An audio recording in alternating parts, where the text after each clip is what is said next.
बातमी आहे ती म्हणजे एकीकडे सगळीकडे आता लोकसभा निवडणुकीच्या तारखा जाहीर झालेल्या आहेत आणि ठाकरे गटाचे नेते चंद्रकांत खैरे आणि अंबादास दानवे हे दोघंही मुंबईमध्ये असून ठाकरेंची म्हणजे उद्धव ठाकरेंची भेट घेणार असल्याचं कळतंय। चंद्रकांत खैरे आणि अंबादास दानवे दोघंही मुंबईत आहेत आणि थोड्याच वेळात ते उद्धव ठाकरे यांची भेट घेतील। तर लोकसभेवरून दोघांच्या वादावर उद्धव ठाकरे काय समज देत आहेत याकडे सुद्धा लक्ष लागलंय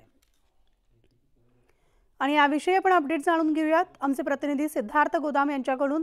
सिद्धार्थ, खैरे आणि दानवे मुंबईत असून उद्धव ठाकरेंना भेटणार असल्याचं कळतंय। दोघांच्या वादावर ठाकरे तोडगा काढतील का?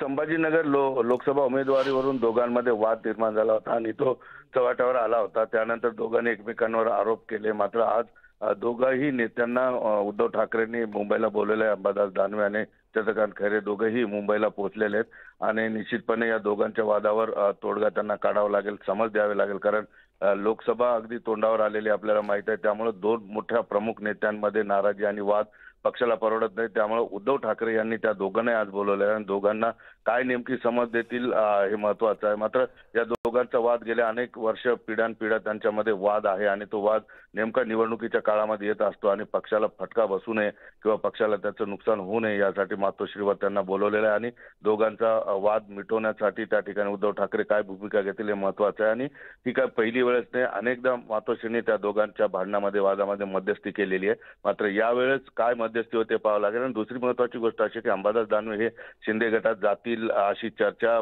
राजकीय चर्चा सुरू आहे, तशा पद्धतीच्या बातम्या येतात। त्यामुळे उद्धव ठाकरेंच्या समोर अंबादास दानवे यांना आपली भूमिका सुद्धा त्या ठिकाणी स्पष्ट करायची आहे। निश्चितच। धन्यवाद सिद्धार्थ या सविस्तर माहितीसाठी।